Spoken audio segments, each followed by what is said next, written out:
This leads perfectly into our discussion, the final discussion of the night, the most egregious type of buffoon, the radioactive.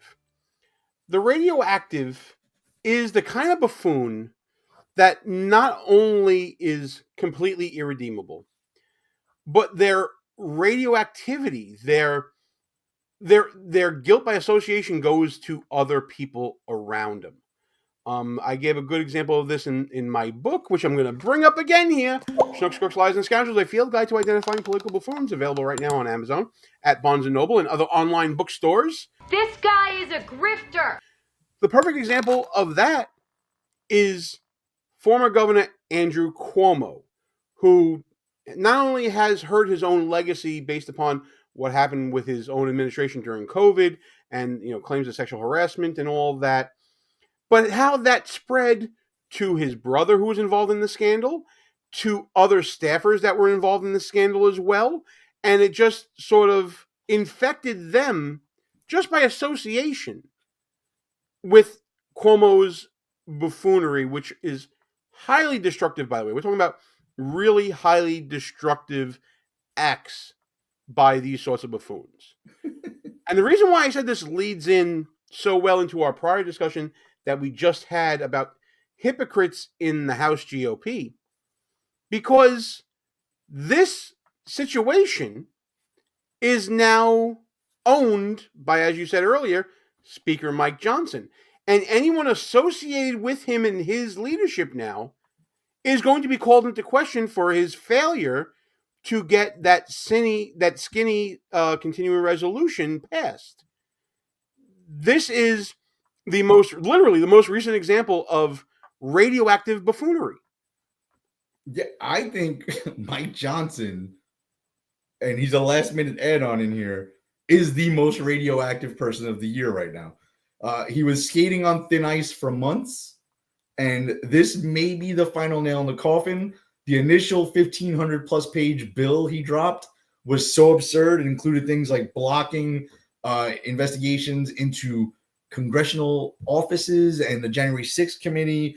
It had a pay raise for Congress of 40% stuffed away in there, and a bunch of other woke language and having to do with criminal justice. Like, the guy became completely toxic to the point where I think Donald Trump is going to throw him overboard.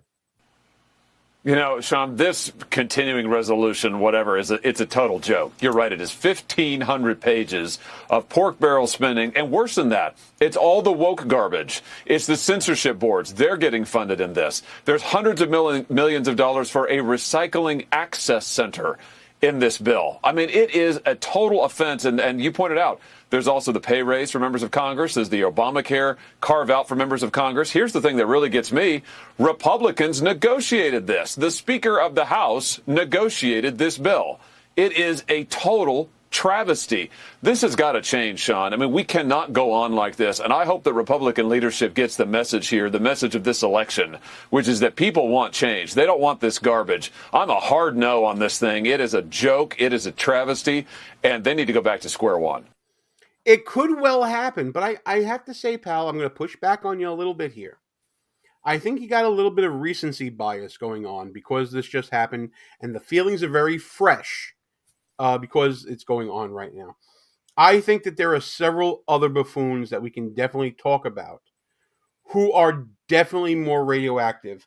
But before we get off of Mike Johnson here, I feel that this buffoonery is not over with, and that maybe the jury should be out on Mike Johnson, and let's see if he can find his way out of this. If he finds his way out and he comes out looking pretty good in the end, does that wash away the radioactivity?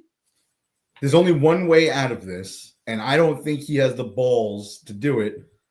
If his plan all along was to shut down the government and blame the Democrats until sometime in January, then that would be a home run. He would not lose a single member on our side of the aisle if that was his plan. But he lost the high ground. He lost the high ground by not because the Democrats are already out there blaming the Republicans for shutting down the government, when it was the Democrats that voted in mass or in block to vote down this measure, right? So it's clearly the Democrats, and we lost the high ground. So unless his plan all along was to get the government to shut down, I don't see how he survives this. Yeah, I think that's the buffoonery is right there. He lost the high ground when he put forth this skinny CR, as they call it, and didn't have the votes to pass it. That's the true radioactive buffoonery. That's the lack of leadership that the speaker is going to have. And if he has this lack of leadership now at the end of this Congress, going into a slimmer majority with the beginning of the next Congress, especially with Trump picking off some very great members in the House to go into different executive positions, why should anyone have confidence in Mike Johnson at this point? Yeah, and like you said, there's some recency bias, but the half-life of this radioactive mess is not going to be shorter than a few months, and he doesn't have a few months. He has a few days before the government shuts down and a couple of weeks at most before the next speaker is selected in the House. So there's no way he's surviving this. And the longer it takes to get leadership in order in the House, the more delayed a Trump administration's agenda is going to be. But this brings up also the same debate we've had on all of these year in review shows, pal. What is more buffoonish? That one big bomb of buffoonish magnitude, or a track record of buffoonery? Because the other nominees have decent track records of radioactive buffoonery. We talked about Andrew Cuomo as the example I use in my book. Well, guess what? Andrew Cuomo is back up for nomination. Here's one reason why. The Chinese government played Andrew Cuomo like a goddamn fiddle, and he thanked them for it. Sun worked for former Governor Andrew Cuomo. Prosecutors say she acted as an undisclosed agent of China, changing the governor's messaging regarding issues of importance to the Chinese. And a representative for former Governor Cuomo saying that while he was in office, Sun had little to no interaction with the governor. I call bullshit. Prosecutors say that Sun used the Chinese government to get ventilators over to New York State during the COVID-19 pandemic. And so she said that Cuomo would thank them publicly. I actually found that public thank you in one of Andrew Cuomo's daily COVID updates. Flashback. The Chinese government is going to facilitate a donation of 1,000 ventilators. And I want to thank Ambassador Wang very much. Sun thanked PRC Official 1 for complimenting Sun's work, which Sun stated would empower her to do more for the PRC. And that's how Andrew Cuomo is bringing back all his 2020 buffoonery into the mix. Not only that, but the COVID subcommittee in the House grilled Andrew Cuomo, especially, again, Elise Stefanik, who's been a hero all year long, and our friend, pal, Nicole Malliotakis. They read the riot act to Andrew Cuomo in Congress, and he has now been referred to the Justice Department by the House GOP for charges concerning his handling of the COVID pandemic. Let me begin first. After months of inquiry and investigation, we now know irrefutably what New Yorkers have known for years, that Governor Cuomo himself and his most senior aides ordered, directed, and executed this deadly executive order counter to CMS and CDC guidance. Our investigation also reveals, a bipartisan investigation, that the disgraced former governor and his top aides were caught covering up their culpability and guilt to selfishly save their shredded reputations. The lowest of the low, contributing nothing to society. I want to start with the March 25th directive. Isn't it correct, former governor, that Dr. Zucker served as your commissioner of health during the COVID crisis? Yes. And you have stated and shared that you have great respect for Dr. Zucker's work and professionalism. You have said that in the past. Is that correct? I don't know if I've used those words, but I'll take your word for it. Do you have respect for Dr. Zucker and his professionalism? Yeah. Are you aware that Dr. Zucker testified that the March directive was prompted by a direct request to you, former Governor Cuomo, from the Greater New York Hospital Association? Are you aware of that fact? I'm not aware of his testimony, no. Well, that was what he testified to this committee. Dr. Zucker also went on to say, quote, Greater New York Hospital Association called the governor and the team. We were all there in a conversation, end quote. I also want to add Are you aware that another staffer at the Department of Health testified that the March 25th order did receive sign-off from the executive chamber? Are you aware of that fact? No, I'm aware of the testimony to the exact opposite that you received. That is incorrect. He said, yes, absolutely. That's not the testimony that I have before me. The testimony Mr. I have Hutton, before me, when he was asked whether the March 25th order was signed off by the executive chamber, the answer was yes, absolutely. And on top of that, Dr. Zucker testified that, quote, everything goes through the governor's office. And by the way, Governor, you and I both know that under your terrible leadership in New York, everything does go through the governor's office. My follow-up is it wasn't just the directive itself, Governor, it was the cover-up. It was counter to CDC and CMS. Let President Trump lie? This is about those seniors, Governor. They deserve to hear from you in the eye that you apologize, that you were negotiating for a multi-million-dollar book deal. It is a disgrace. There is a reason why you were the former governor of New York State, and you will never hold elected office again. I yield back. Not to mention that he's trying a political comeback right now and maybe running for mayor of the People's Republic of New York City. That's longevity of buffoonery that dates back to 2020 and will still be talked about going into 2025. The man has some staying power in buffoonery. That's without a doubt. Because he also, didn't he call on like Brett Kavanaugh to not get appointed to the Supreme Court because of the allegations made against him? And then he got caught up in his own Me Too movement for molesting a state police bodyguard that he had. And by the way, one of those sexual harassment lawsuits was just dropped voluntarily by the victim. I forget which case it was. I think her name is Charlotte Bennett. And now Cuomo is going to be suing her reportedly for defamation because he's a vindictive son of a bitch. Well, that just came out today as well. Listen, I hate the guy and I wish nothing but bad things for him, even though I do think he'll be the mayor of New York City if he runs. But if he can prove that it was a lie against him, that woman does deserve to be sued. She actually deserves to be in jail, in my opinion. But, you know, that's for another day. Maybe this is the crown prince of all radioactive buffoons right here. Obviously, we're not going with the New York Post story right now on Hunter Biden. This is really one of the stupidest October surprises I've ever seen. It helps to really view this as storytelling, not so much as news coverage, but as political entertainment. Okay, I would love if you guys would start doing that digging and start doing that verification. No, we're not going to do your work for you. This is classic Trump. We have 4 days left, and all of a sudden there's a laptop. There's overwhelming evidence that from the intelligence community that the Russians are engaged. More than 50 former intelligence officials released a statement that the laptop had all the classic earmarks of a Russian information operation. The prosecution entering Hunter Biden's laptop as evidence. America! Welcome to the eulogy, eat it up. It's called political buffoonery.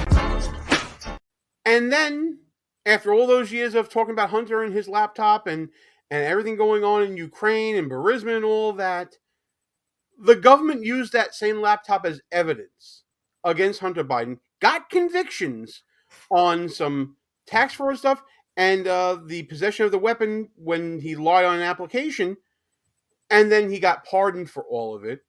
Second one, would the president pardon or commute his son if he's convicted? So I've answered this question before. It was asked of me not too long ago, a couple of weeks ago, and I was very clear, and I said no. Okay. Let me go back to the first question of the briefing. I know you said not a lot's changed since yesterday and that it's a personal matter, but from a presidential perspective, is there any possibility that the president would end up pardoning his son? No. I'm extremely proud of my son, Hunter. He has overcome an addiction. Your son Hunter is on trial, and I know that you cannot speak about an ongoing federal prosecution. But let me ask you, will you accept the jury's outcome, their verdict, no matter what it is? Yes. And have you ruled out a pardon for your son? Yes. But isn't this the definition of radioactivity with Hunter Biden? He is the ultimate radioactive buffoon. He is 100% radioactive. But what is shocking to me is that even throughout the year, as it was very clear that he was radioactive. No one should be anywhere near this guy. He was seen in public multiple times this year with the president, at public events. And he was actually interviewed by some mainstream media folks who treated him with kid gloves, really, right? When everyone knew this stuff was true. Even they knew it was true, even though they didn't want to admit it. The guy was radioactive, but he was not treated as such by the left, which to me tells volumes. You know what I mean? The right, no one's hanging out with Matt Gaetz tonight, right? No one's going to be seen at a party with Matt Gaetz. But Hunter was still trotting out there with Joe Biden and going to the Easter egg hunt at the White House. It was crazy. Yeah. And the craziest thing is he's at the Christmas party recently at the White House. Hanging out with Flavor Flav.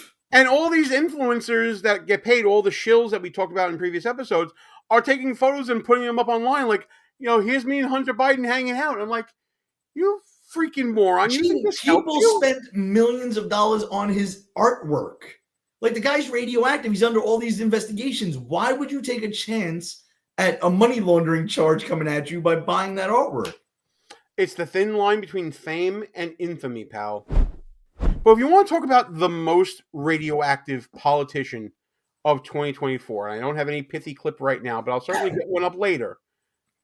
Eric Adams, mayor of the People's Republic of New York City. Who's more radioactive than him? I mean, we made cases for Cuomo. We made cases for Hunter Biden. But who has had more cronies, politicians, whatever you want to call them, arrested because they were around Eric Adams? My fellow New Yorkers, it is now my belief that the federal government intends to charge me with crimes. If so, these charges will be entirely false, based on lies. But they would not be surprising. I always knew that if I stood my ground for all of you, that I would be a target, and a target I became. Today we are announcing campaign finance, bribery, and conspiracy charges against Eric Adams, the mayor of New York City. As the indictment alleges, Mayor Adams engaged in a long-running conspiracy in which he solicited and knowingly accepted illegal campaign contributions from foreign donors and corporations. As we allege, Mayor Adams took these contributions even though he knew they were illegal, and even though he knew these contributions were attempts by a Turkish government official and Turkish businessmen to buy influence with him. Bro, you're not going to like what I'm going to say here. I'm starting to like Eric Adams a little bit. He is the real black version of a Donald Trump in my view, but on the left. But as far as being radioactive, 100% true. Didn't his special assistant just get indicted today or turned herself into authorities today? Do you have anything to say?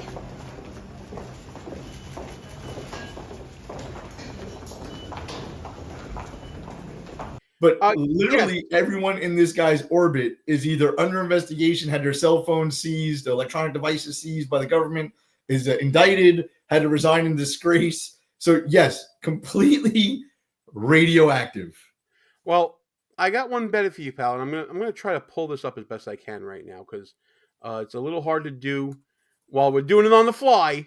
But New York Magazine had a cover, and it was entitled "Last One Out of City Hall, Turn Out the Lights." On this cover, there are a litany of people who were in the in the Adams administration and have been arrested, indicted, charged. It really is astonishing the number of people in his inner circle that have found themselves sitting across the table from a federal investigator.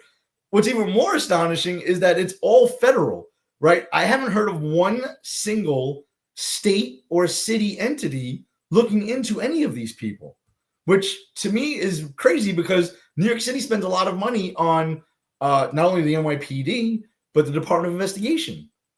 Yeah, look at this. This is great. So here's the cover. I can zoom in a little. There we go. We can zoom in a lot more there. Linda Zornberg, former federal prosecutor, City Hall Chief Counsel, resigned. Health Commissioner, resigned. NYPD, raided and resigned. First Deputy Mayor, raided and resigned. It goes on and on and on. There you go. That woman that on the right that says raided with the red lipstick. She just turned herself in today. Ingram Lewis Martin, the mayor's chief advisor. You may have seen her on many of the migrant panels that they had daily. Raided and now indicted. You go down further and you see fire chief indicted.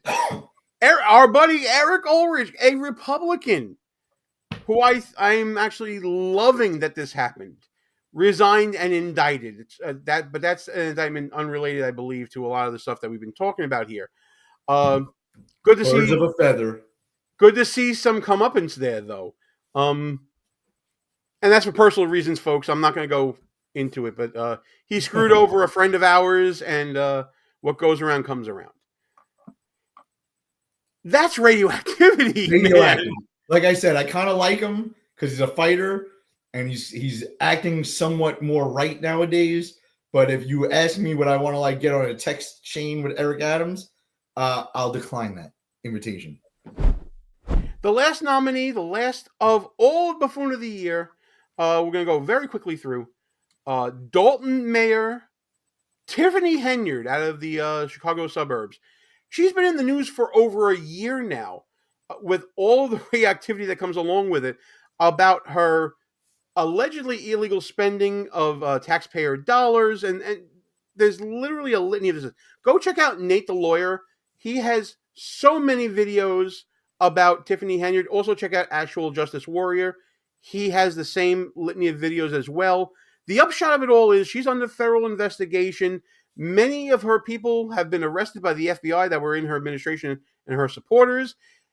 The Democrat Party has turned against her and will not be nominating her for her position as supervisor for another town. That is the sound of an auditorium full of Tiffany Henyard opponents rejecting her nomination for Thornton Township supervisor in the party's first township caucus in decades. You ain't let the people be heard. As she protested the process, arguing her supporters were still waiting to be let inside.